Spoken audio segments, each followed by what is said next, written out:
Thank you, Doug.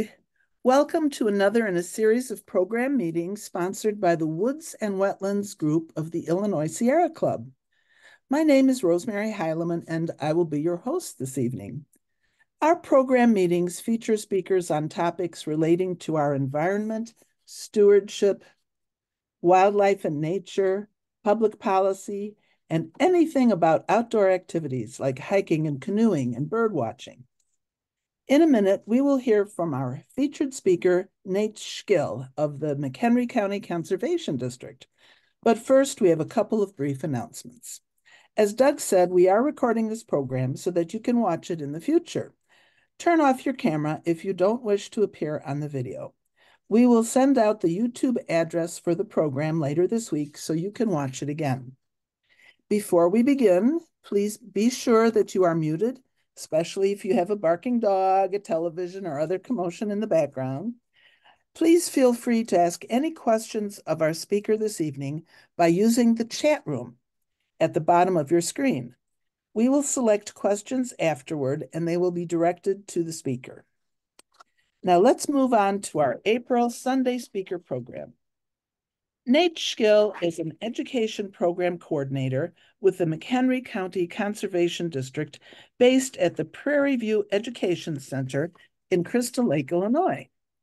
Studying ecology and conservation for his bachelor's degree at Carthage College and recreation administration outdoor pursuits for his master's degree at Aurora University, he combines education and recreation into one.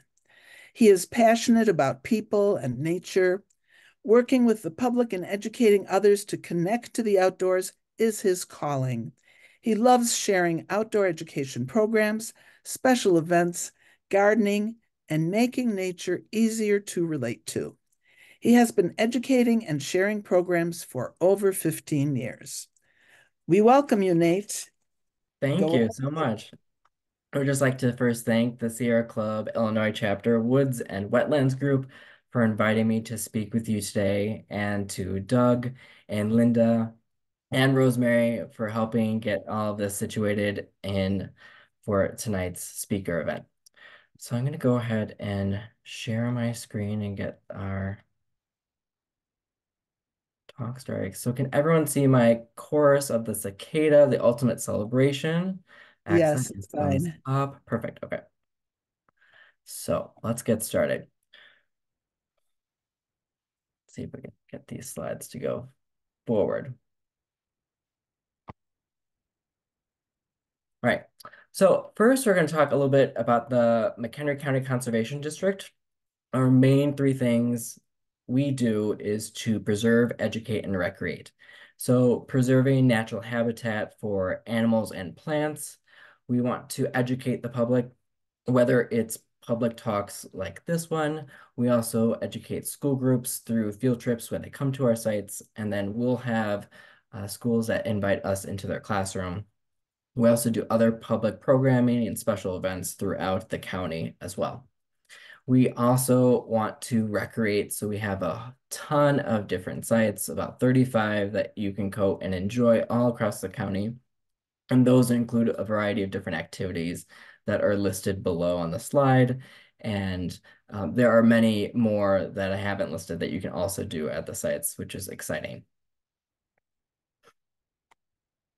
So a little bit more about why I love cicadas. So it's all started when I was about 5, going in to be turning 6. This was about 1990. So I'm aging myself and hopefully doing it in a good way. So I was always being playing outside. I didn't like to sit still at all. So as I would be out during the summer, this was also the time when the cicadas were coming out, and I had missed any of the periodical cicadas that may have been out. I was not aware or had any knowledge that they were happening. I just kind of knew that insects were out and about, and I only remember doing this in like July and August. So these were all just the annual Dog Day cicadas. But I didn't know that they were up in the trees, and they had come from these exoskeletons. And I actually have one here in this jar that that the McHenry County Conservation District has. So this is a dog day cicada, and these exoskeletons is what I would collect. So I would go around the house outside, and I would find them on like any vertical surface, mostly on like cement because they really could cling to that. I also would find them around tree trunks mostly. And I did not know that they were underground and that they were had been there for however many years. I just saw the exoskeletons. Thought those were really interesting. It was mysterious. I didn't know where they went or where they came from. I'd collect them. I'd have a huge pile, probably about 100 to 125. I'd create these big piles. And that's what I kind of did during the summer. So that kind of precluded of what I was going to do with the rest of my life, being involved with nature. And I didn't really go into the entomology insect route. I sticked more to the botany, ecology, the whole mix of both worlds, the abiotic and the biotic, so living and non-living. So that's kind of where I first encountered the cicadas. So these are all of these different exoskeletons is what I collected. And I'd find them mostly on trees. We had a row of trees in front of our house. Our house is kind of up a little plateau, and we'd be down by the street, kind of collecting all of these. So let's go into the cicadas. They're known as the tree crickets, and it's kind of a Latin term. So these are the dog day cicadas. They are the annual cicadas that we'll see and hear later in the summer season, August, September, very loud. And they're more on the greenish, black, dark brown colors. So here's another picture. Their eyes are blackish brown, and then they also have their wings, which have a veining of green and also goes into a dark brown, almost looking at black at some points. Their a unique feature is that their wing, that clear membrane, is matte, and so it's not as glossy and shiny as you'd expect. So cicadas is a Latin meaning of tree cricket. They're stout body insects. They have the large wings. They have forewing and hind wing as well. And only the males have this drum-like organ called a timbal that produces these drone-like clicks or sounds. They're arranged in two families. So we're focusing on the Cicadidae family. There are now these subfamilies and these tribes as scientists keep categorizing and organizing insects and animals and plants of all sorts of things. So we're not going to be focusing on the dog day animals because this is a very special time. We're focusing on the genus species of the Magicicada. So these are sap-feeding insects. They are feeding on the xylem or the plant sap in the roots as they spend most of their life underground. They're cryptic. We don't see them most of the time, except every 13 or 17 years, depending on the brood and where you're located in Illinois. Because we have two broods that are coming out this year. It only occurs every 221 years. So last time this happened was in 1808. That was the same time that a president was around, Thomas Jefferson. And it was also uh, a long, long time ago. So we don't have anybody that has witnessed or been around at that same time like we are now.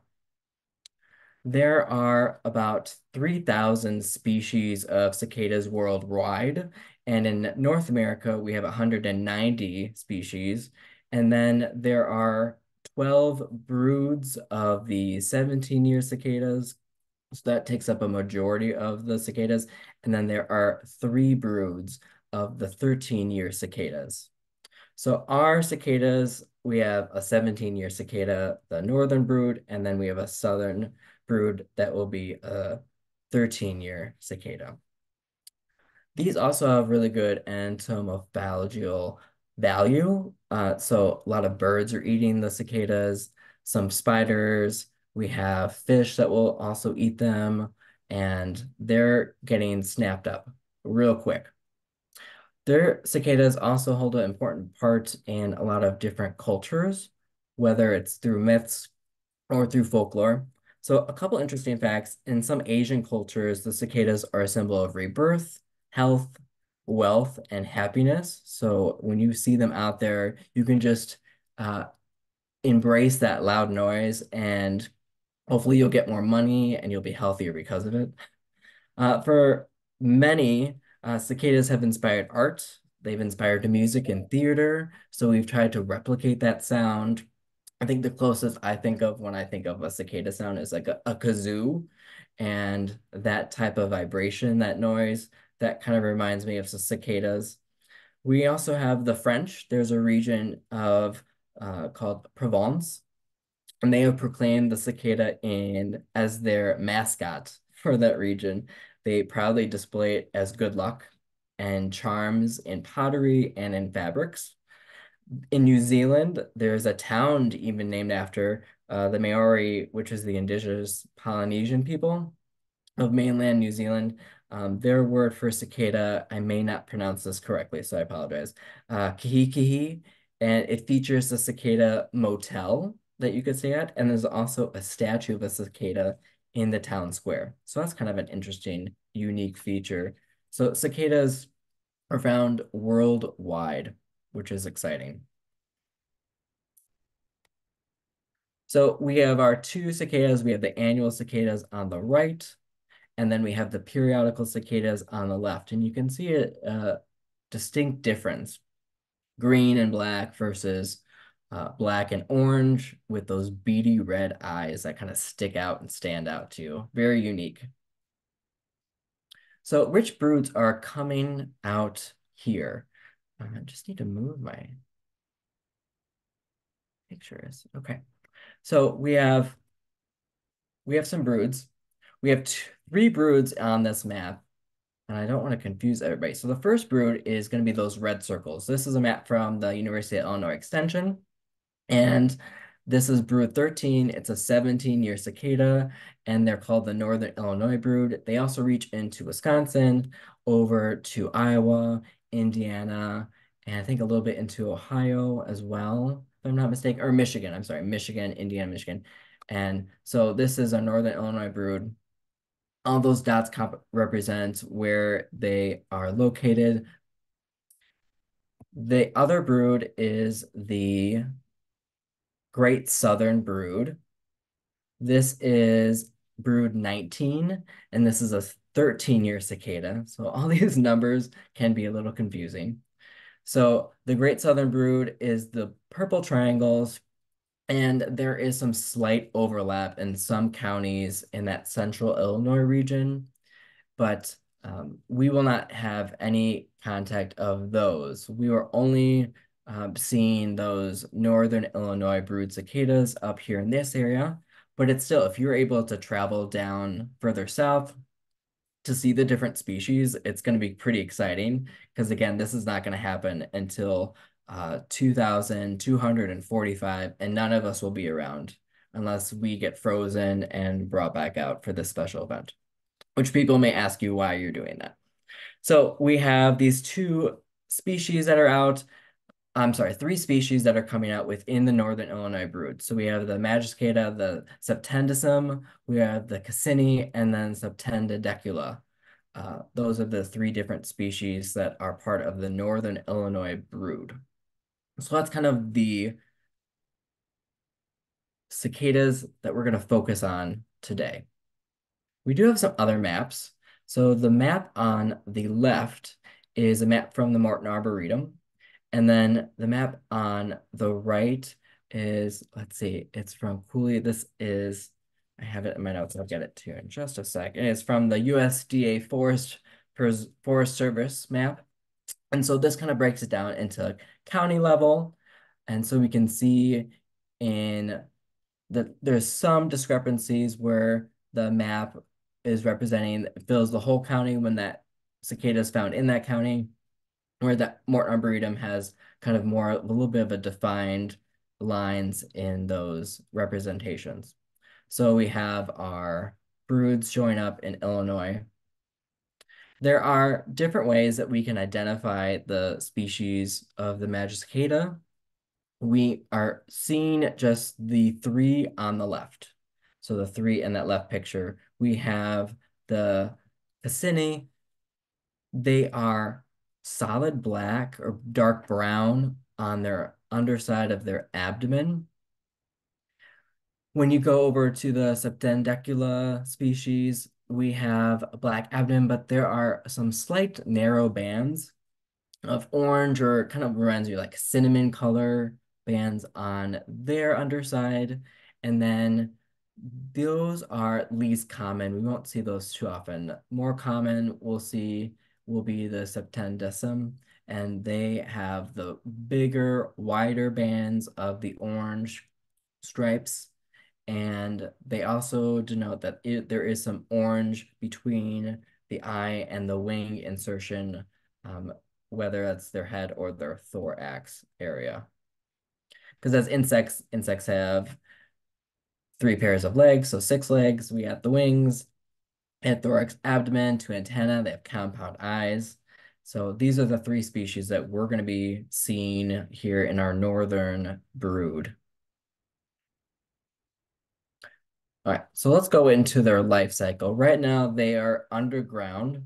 We had some people that, I think it was Rosemary, that showed a picture of a friend that she saw the holes in the ground where they are emerging, and we'll take a look at those later as well. But they are underground. They're feeding and drinking xylem from tree roots because they are ready to come out. They need the temperature underground between 8 and 12 inches. Usually they just say 8 inches. It needs to be a temperature of 64 degrees Fahrenheit. And with the weather kind of warming up a little bit earlier this year, we may see them come out earlier. It's suspected, excuse me, that the cicadas will come out mid to late May and be out end of May through June, but they could come out earlier. They could come out when they're scheduled to come out. I mean, nature isn't really on a exact schedule, so we'll have to keep our eyes out and watch out for them as they come up. So as they're really young nymphs, they have four instars that they go through. We'll talk about more. They're feeding on grass roots, and then they dig down and they go to deciduous trees. And once they're large enough, they're going to burrow further, uh, closer to those tree roots. They spend most of their lives underground, and this is the longest lived insect out there on the planet. That 17 years living as an insect is not found in any other insect. Most insects live, anywhere between a couple weeks or a year with the bees, things like that. So we're waiting for them to start popping out of the ground. They are attracted to woodlands, the edges. So we have a lot of oak savannas in this area, and that is a prime spot for them to be. So any oak savanna where oak trees are, they're going to be pretty dense in those areas. And they're also counting the tree cycles. There was a study done by Bartels, and it was shared in Scientific American uh, earlier this year, where they looked at how do cicadas know when to come out. And they looked at the emergence of when the trees leaf out, the nutrition from the sap changes, and they detect that taste change difference, I guess you could say. And the scientists had the trees leaf out twice in 1 year, and these periodic cicadas in this study emerged a year earlier than they were supposed to, which was interesting. And in addition to that, there are some stragglers. So some cicadas have emerged last year or they emerged 4 years ago. There are very few, but sometimes there are stragglers where they don't all come out when they're supposed to. So that happens as well. So now our nymphs are emerging. They are using their internal clocks, some thermometers to know when it's a good time to come out. They take a long time to grow. Sometimes that sap and that xylem is low in nutrients, and so they are very slow growers. So as they're emerging in the springtime, sometimes they'll also create these mud tubes that you may see. And those are typically only found suspectedly in areas that may flood. And that is supposed to help avoid having their tunnels filled with water and be saturated. So they create these little tunnels before they kind of come out all the way. They kind of reach sometimes 3, 5, even more above ground. As they come out, they're going to start their molt as their nymph and release and get out of that exoskeleton. So I have a little GIF on that right. That's of a dog day cicada. So you can see their green wing vein, black eyes. So that is a dog day cicada. That will happen in later in the summer, July, August. And then the periodical, this is a picture on the left of the magic cicada species, those red eyes. When they come out, they're finding a vertical surface, any vertical surface. Mostly it's those trees, but if they're in urban, not so much urban, but suburban areas near houses with trees, sometimes they'll climb up and go on like fence posts, or they'll go on like cement sides, anything that has a nice good grip. But mostly they're found around trees and tree trunks. So they'll start to come out and crawl up. When they crawl out of the ground, probably within an hour, they will start to shed that exoskeleton and go from their fourth instar into their fifth instar, which is their adult stage, and they transform. They typically will do this and emerge and do this overnight, or late evening, and they will kind of hang out. They need about 90 minutes plus to harden and to have their wings kind of fill out. And then they change their color. They go to that dark black, dark brown body.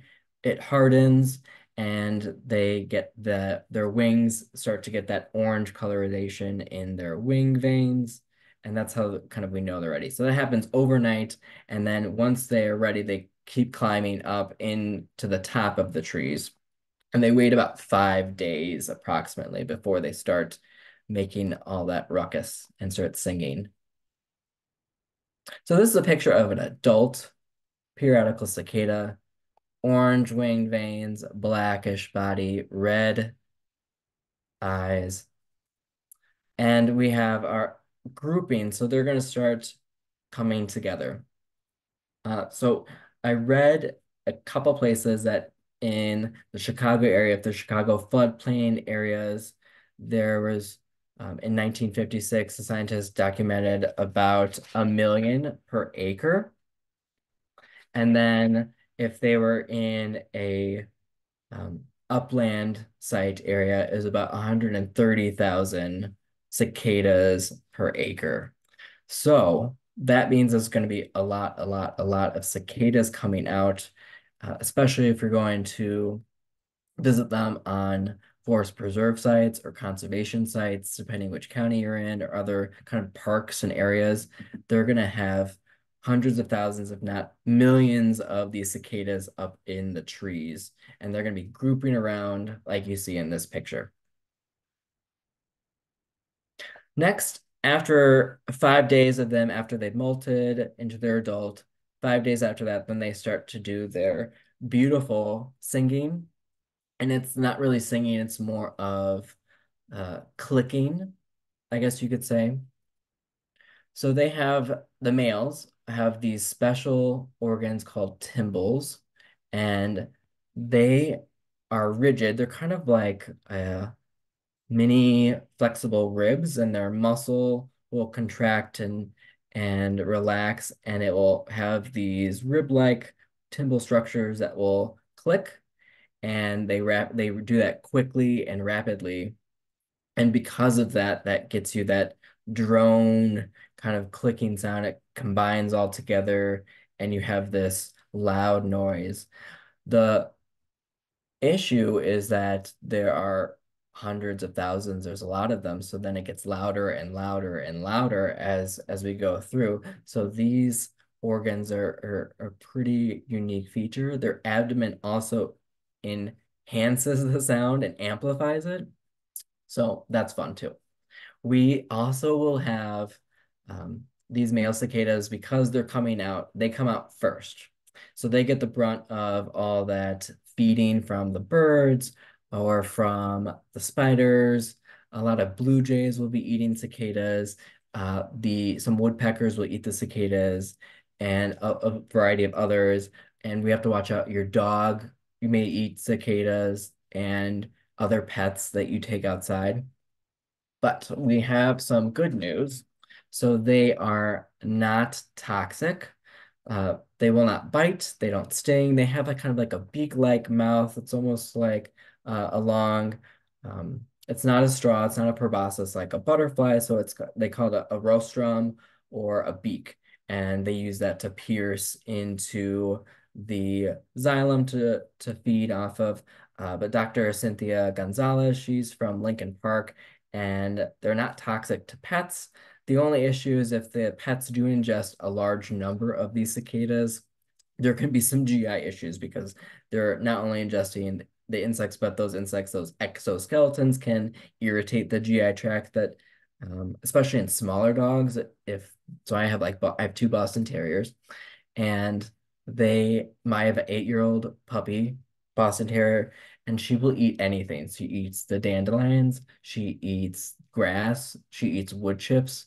I dropped a charcoal from my grill as I was filling it up, and she popped it into her mouth, and I had to stop her and pull the charcoal out of her mouth. So I definitely know that if when the cicadas come out, she may try to eat the cicadas. So I have to stop that because she's so much on the smaller side. So the exoskeleton can irritate animals' GI tract, but you can eat them. There's some recipes online that supposedly have an almond taste. I have not tried one, and I don't plan on trying one at this time, but I could try one later.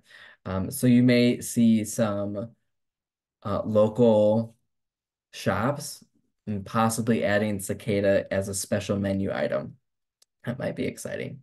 There, Sometimes there is a rare allergic reaction, because some components of the exoskeleton, if they're allergic to shellfish, Dr. Kelly Carnes, she's a board certified small animal internal medicine specialist. And so she says that you may have to be aware of that if the animal has a shellfish allergy, or if you do as well. But otherwise, they're not toxic, and apparently people enjoy them.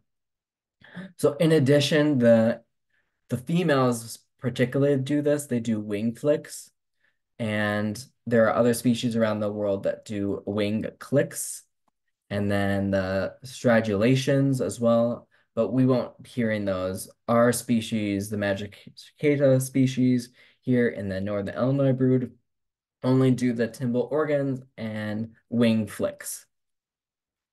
Each type of song made with the timbals has a different purpose. So we have one call that's an alarm or a distress call. So if like an animal's trying to eat it, or if when they're kind of dying or they're on the ground, and sometimes we'll pick them up or are interested or removing them and cleaning them off different areas. Sometimes they'll send out this distress call. There's also pre-call, so they do kind of like warm-up exercises. So if you've ever been in choir before, you have your scales that you do to warm up. So the cicadas have some pre-calls that kind of warm up and get ready before they do their full mating calls. They'll have different mating calls. Sometimes they'll have one, two, or three different styles or mating calls, and other calls will be used to establish territory, but they also like group all together as well, and they'll use that congregation of all of these male cicadas to help in their courting calls. So when they're making all these loud noises where their ribs are kind of buckling to produce that click, they will combine that sound together so that they can reach females that are farther away than just their local neighborhood. So this is done all by the Timbals. They are not rubbing any of their legs together. They're not crickets. And they are using that Timbal kind of like another example is like a bendy straw when you're waving it and pushing in or waving it back and forth. All that repetitive clicking gives you that same type of sound production as the cicadas. All right, so now we're moving from our mating calls. We're a male cicada. We've done our clicking best and we've attracted a female. So now we're going to do in our mating. So the difference between our males and our females, we have our females, which have an ovipositor. They can either be exposed or they can be unexposed. So our two different species, Subtendecula has an exposed ovipositor, and then our Cassini species, their ovipositor is unexposed. And then the male does not have one, but they will be helping out and getting everything situated. So this is a video of two cicadas and they are mating. And the males this has already happened. So they're inserted their adagus into the female's bursa copulatrix, and they will be connected together for about 3 hours. So they're not able to like read a book and do other things, but they will be walking like this. They'll be flying like this, and sometimes they fall off the tree and they fall to the ground still connected because 3 hours is quite a long time. So let's watch this video.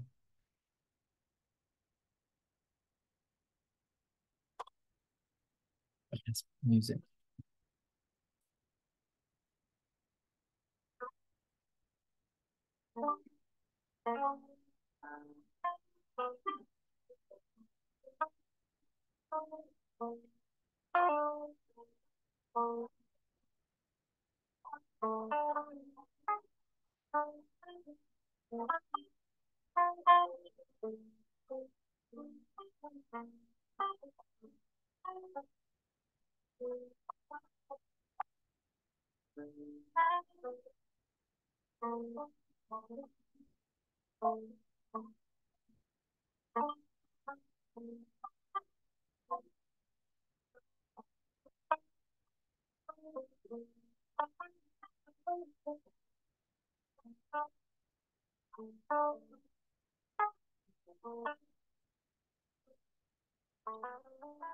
All right, so that was a minute. So they have 2 hours and 59 minutes left to go.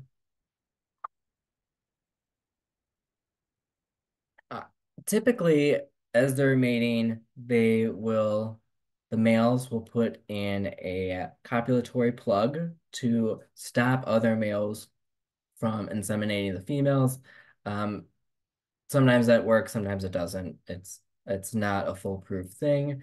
25% of males don't get the opportunity to mate, whether they've been eaten or they just don't find a female. So the other 75% are successful in that. And soon after they mate and the female will lay her eggs, they will stay around for a little bit, but they typically start to die off after this. So this is what the floor of either a forest floor of possibly some areas of your yard may look like with all these cicadas down and out. And this will start to smell. So even with the cicada that I have, it still has a stinky, rotten, um, death, dying type of odor to it. So it's not pleasant. It is an unpleasant odor as they start to fall out of the sky onto the ground. There was also a cartoon that I saw of of the cicadas in the tree and a person under the tree holding an umbrella, and they said, "Is it raining?" And it's actually the cicadas peeing, and they'll shoot like a jet of pee out. I think I read can reach about 10 feet into the air. But yes, if you're standing under a tree and there's hundreds of thousands of cicadas in the area, um, if there's stuff coming down, clear liquid, it's kind of like honeydew in that sense as well. And that is just the cicada pea falling down. So do with that what you'd like. Okay, let's move on to the lane of the eggs. This is occurring in the branches of the trees up high in the canopy area.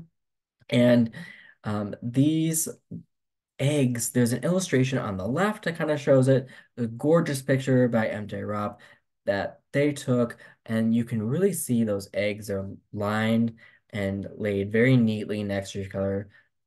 Excellent care that the female takes to lay those eggs, and they're smaller than a grain of rice. They're about 3 to 4 millimeters in length. And so the female will use her ovipositor. It has little like saw-like features to it, and she cuts into the branch. She will lay her eggs there, about 10 to 20 eggs per little grouping. And in total, she'll lay between, I've read 400 to 600 eggs in a branch. Other places say 500 to 600. It's a lot. It's a lot of eggs all over the trees, and they're so tiny.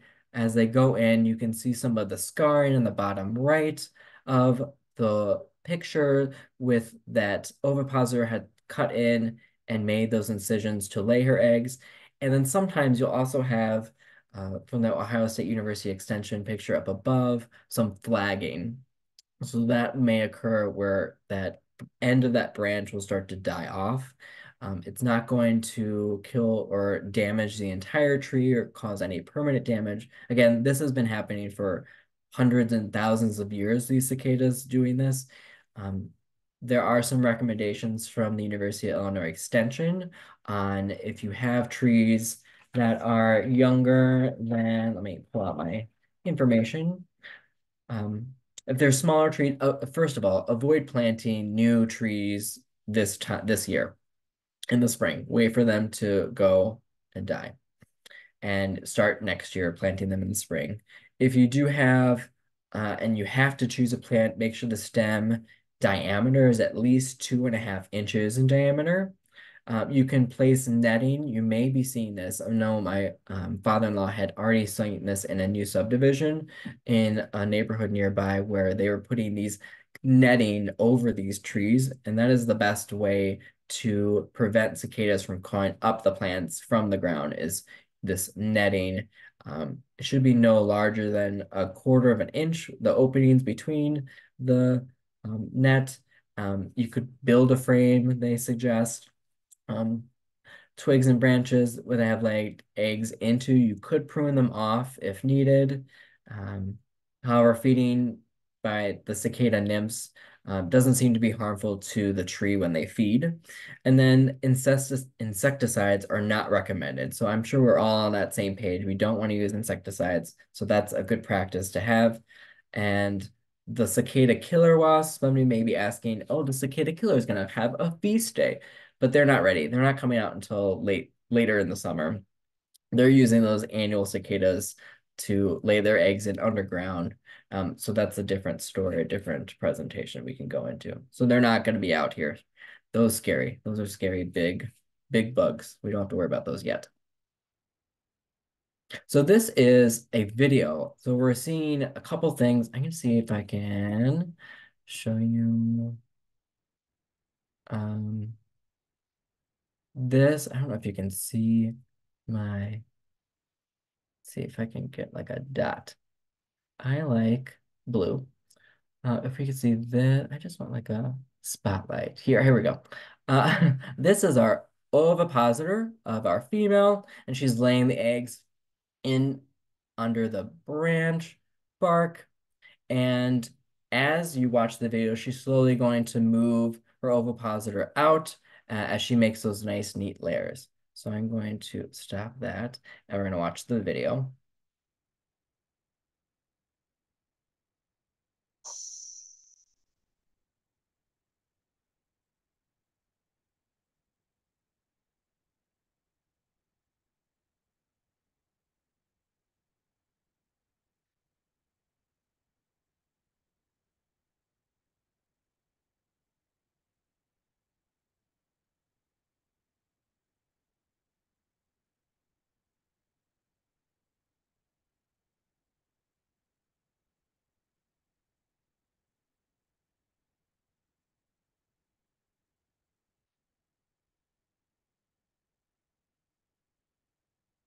The ovipositor is kind of right in that middle of the screen, piercing into the branch now on the right side. And that's how they are laying their eggs. Okay, so we've kind of gone around full cycle. Now we're on to the nymphs hatching from the eggs. These nymphs, sometimes people call that their larvae. That's not an accurate representation. They're nymphs, and they look like little termites or ants. They don't really resemble grubs or maggots. They have more of legs are kind of up closer to their head, and they have like more of like a tail like grubs do. So these are more like termites or ants, and they're quite tiny. This is their first instar, so there's two pictures that kind of really show that really well. And they are going to be feeding on the plant fluids uh, right after they go into their from their branches, and they drop down from the branches, go into the ground, and they go underground. They start tunneling, and they first will feed on grass roots. And as they feed on grass roots and start growing, after a year, 2 years, then they molt into their second instar. They spend several years in the second instar, molt again to their third, several years, molt into their fourth, and then after it's been about 17 years, then they come out of the ground again. So here is a picture of the different instars. So on the leftmost nymph is that third instar, and then going clockwise, that's second and first instar. And then if we look at the picture on the right, starting the top left, that is the first instar. Then we go second, clockwise, third, and then fourth at the bottom of that right picture. When they fall out of the tree onto the ground, they're so tiny and light that the impact onto the ground does not hurt or harm them at all. So that's pretty impressive. The only other animal that I know that can just fall out of the sky and be totally fine is squirrels. I've seen squirrels fall 100, 150 feet from trees, and they have that ability where they fall slower than what gravity would dictate, and they can survive and be unharmed by that. So that's a cool fact about that as well. Okay, so we've gone through the full life cycle. They'll be underground. They're not coming out for another 17 years. So let's go into their chorus sounds. So we're going to listen to some of these cicadas. This first species, the Septentisum, this is going to be the most common. This is also known as the pharaoh cicada. I'm sorry, the pharaoh cicada. So we have three different calls we'll hear. First is the distress call. So they're in trouble, like a buzzing. Hopefully that comes across well. If not, all of these sounds were taken from cicadamania.com, and they have a huge resource of all the different broods in North America. And you can listen to all these different calls as well again. So I appreciate that, Cicada Mania. This is a call from this species.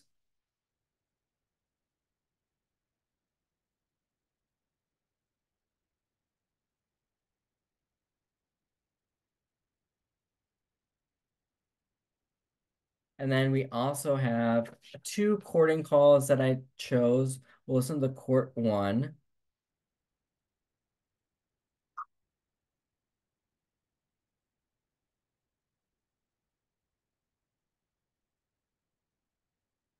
Slightly longer with that pharaoh sound than the regular call. And then this third court call is the best. So listen to this one. This is going to be fun to hear in the spring. Oh, here we go. There we go. Nate, can you turn the volume up or something? We're not hearing the sounds. Oh, no? Okay. Does that work? Let me play it again. Can you hear this?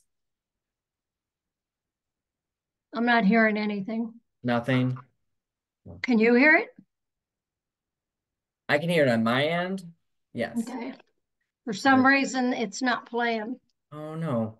Okay.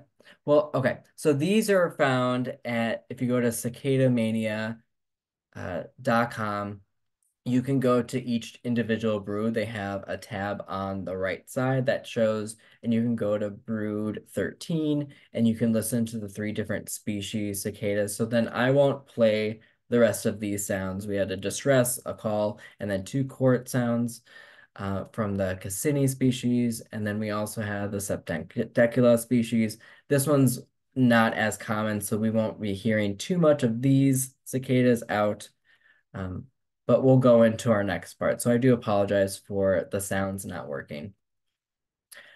So the observations, these are conservation sites in McHenry County that have the most oaks in the ecosystem on that site. So at the top is Glacier Park that's located in Ringwood, Illinois. They have 316 acres of oak ecosystem. Next is Coral Woods. That's out in Marengo. We have Rush Creek up near Harvard area. Marengo Ridge, Brookdale, Woodstock. We have Fox Bluff in Cary, Illinois. Pleasant Valley over in Marengo. Silver Creek that's where I work out of Prairie View Education Center. So that's going to be loud too. We have that's in Crystal Lake. And then we have Winding Creek and Alden Sedge Meadow. Those are the top 10 sites in McHenry County that have the potential of a large amount, hundreds of thousands, possibly millions of cicadas per acre coming out this season. So we do also have, this is the website or the slide that I'm going to send to you, Linda. So, and you can use this QR code now. It is helping us to identify periodical and annual cicadas in locations in and around McHenry County, Illinois. And some other places have different sites. So like iNaturalist also has an observational link for community scientists to upload pictures, upload sounds of the cicadas, and other people and scientists help confirm those pictures or those sounds and verify everything. So if you're interested, you can use your camera phone and click on the link with the QR code. And then when I send out the PDF of the slide, you also have that observation link up above and then the viewing of the map. So that is a map distribution that will show each individual observation of where they're at. So in case you're out and about and you're like, I haven't seen them yet, you can kind of go on to the map and see where they've been located. The University of Connecticut also has a database and a map and observations of where cicadas have been observed and seen. So that's another great resource as well. And then the University of Illinois Extension also has some different data, some observational sites, areas, and then they have some different fact sheets as well to help and get you some more information. So within that observation, you're clicking on your location to make sure that's available. The date is default, so that will be pre-populated. You can write a description or review whether it's an annual cicada or a periodical cicada and then add any notes, and then you can select that observational type. So that is something I'll send to you, Linda, tomorrow to share with everybody. These are my references. Most of it was from the Cicada Mania. We also had the Natural Museum. They gave us that life cycle map. We had the article that was referenced and some of the videos from YouTube as well, with the noises, the mating, and those other portions. So uh, I do appreciate talking about cicadas, and I would love to now take questions and answer any questions that you may have Um, in the chat. all righty, Nate. I am going to throw the questions to Rosemary and Steve, and then we'll have a brief announcement from Verena about Okay. something that's going on, and then some final comments. So take it away, All right. Stephen. Well, the first one is the first one's from Rosemary. I suppose I should let her ask it. But she says, do the number of cicadas increase each cycle, or do they stay fairly constant because there's so many are eaten? Oh, that's a really good question. So in general, they do increase a little bit. They, depending on how many predators are out, they may eaten in it may be a year where they don't get to expand, but most of the time they are increasing a little bit. They are also spreading a little bit too. They can only fly up to a half mile. So every 17 years, they're possibly moving and expanding a half mile. And um, that takes a long, long time over what, 9, 10 generations of these 17-year cicadas. They're moving 5 miles max. So it's slow and spreading, but they are either constant or slowly increasing in their broods based on normal conditions. Obviously, we have um, things that can threaten that. So if we're removing trees, or if we have different pollution or facts that are uncontrollable that cause trees to die, or other issues that come up that are unforeseen, that can decrease a population. Um,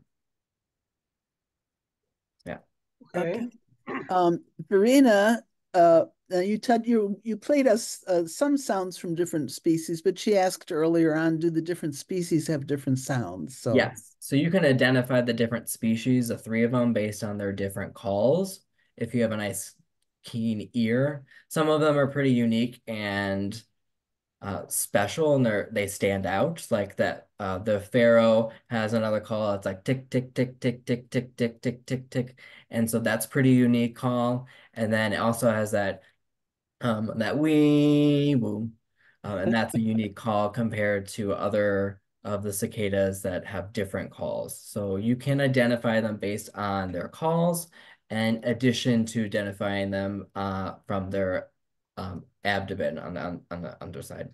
did you want to close your screen and we could see all the people that All right. are Yes. Yes. Yes. in the group? Let's check. Maybe, Of yeah, course. they've had enough chance to. For sure. Okay, Steve, what do you got next? Okay. Well, yeah, where is it here? Oh, what was your question, Rosemary? Which I had too. So I'm going to let you ask it, but I'll go down to the next one. The other Okay, question so from Happy is, are they more active during the day or after nightfall? Oh, so these periodical cicadas are active during the day, which is different from the annual cicadas, the dog day cicadas, which are active more in those evening hours. And so you'll be hearing these cicadas, the magic cicada species, they're going to be active during the daytime. Okay. right, and then my question my other one was, how hard is it to study an insect that only emerges every 17 years? Yeah, What do it's you quite, know quite about these challenging. researchers? Yeah. Yeah, so studying them and trying to go underground is a huge issue and can be very complicated because you don't want to disturb all of um, all their habitat and their tunnels and their movement, because that can tell you so much of how they travel and move underground, and trying to find those tunnels, even if they've been intact for 17 years, that's pretty challenging. I don't have firsthand experience in that, and I didn't really find too much in my research of the difficulty of studying those. But I do know just from reading articles on trying to study the fungus that is in between trees that they have in forest, just studying that is super complicated and difficult. So I can't imagine I could imagine that would be pretty similar. It'd be challenging. Just like trying to study a lot of our native bees that are underground, that are small, that's challenging as well. So we would love the help. And then I have Steve, yours is next, Steve. okay. You mentioned their distress call. When Yes. they make a distress call, do the others come to help them, or are they just? Um, it kind of is more of a warning or an alarm. So if the cicadas do a distress call, it's most likely, oh, there's a predator nearby. So they're either trying to move on the other side of the branch. You'll see that happen as you come closer. They'll try to like move around, or they'll stay still and try to be camouflaged, depending on the decision that they make. But no, there's no other cicadas that were gonna come and help in that sense. Yeah, More of just like a warning to let others know. yeah, yeah. All right. I think that's it. Well, I No, saw One. there's one one from more. Marion was Oh wondering. yeah, yeah. Okay. Oops, I just I try and okay. Marion has a couple of questions. So first, she wanted to know if you could go over the change in taste of the tree sap for cicadas and how that change relates to their emergence. Oh, yes. Okay. So let me pull up that information if I can get that. So the the tree sap and that those starches that are in the stored in the roots as they're feeding on it, when that starts to go up into the tree and gets changed, that sometimes we'll have I know to humans doing maple tapping for sap, it has more of a bitter taste to it. Um, those sugars start to get used up and change their chemical compounds. And I would assume that that would be similar to what the cicadas are tasting specifically. The study that Bartels did from Scientific American earlier this year, that where they were having the trees leaf out. Um, that would be, I don't have that printed out specifically because it was too many pages, but that has more detail. I can link that article and give that to Linda, and that has more details of possibly the chemical makeup of the tree sap and what different compounds they could possibly be um, tasting and experiencing that they use as a marker on when timing to come out from underground. So I will make a note to attach that in addition to that slide when I send it over to Linda tomorrow. That's a good question. And then there was one more from Marion about the holes.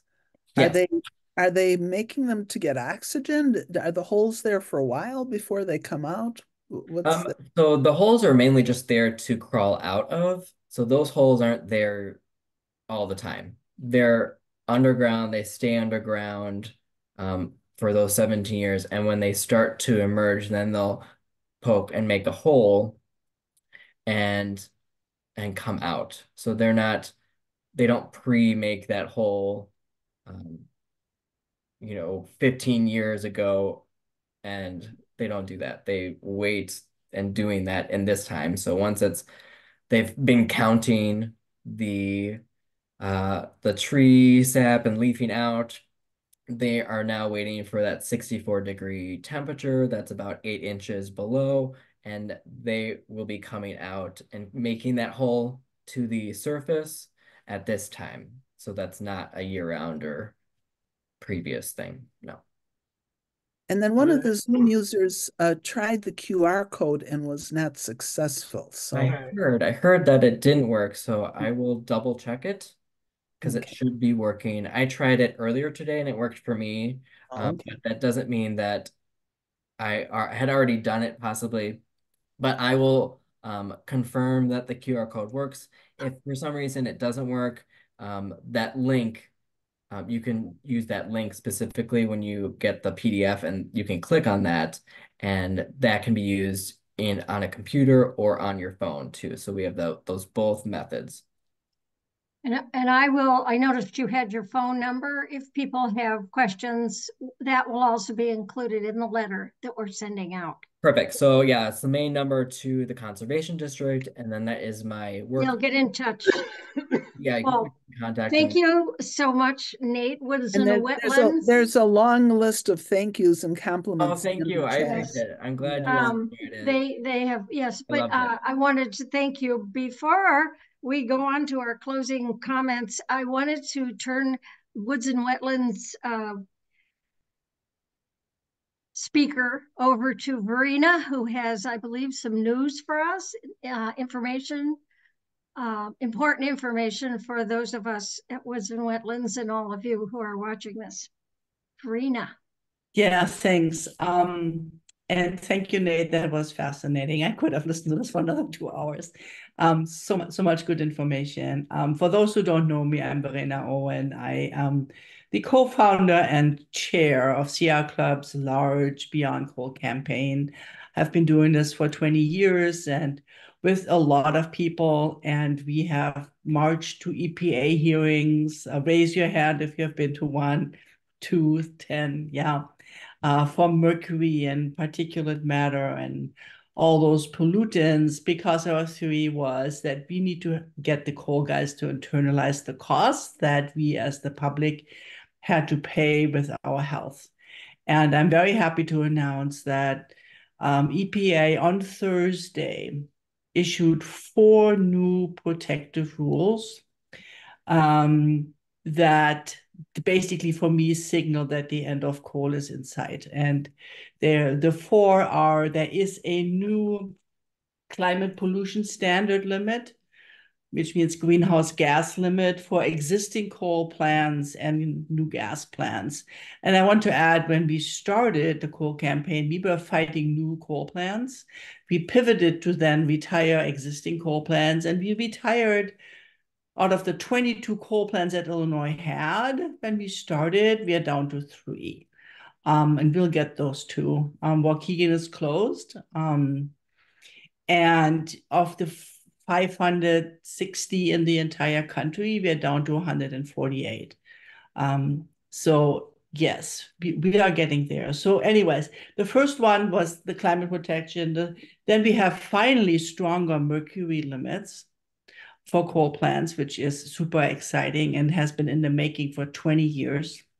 The third one is more stringent limits for water pollution, toxic metals from effluents from coal plants.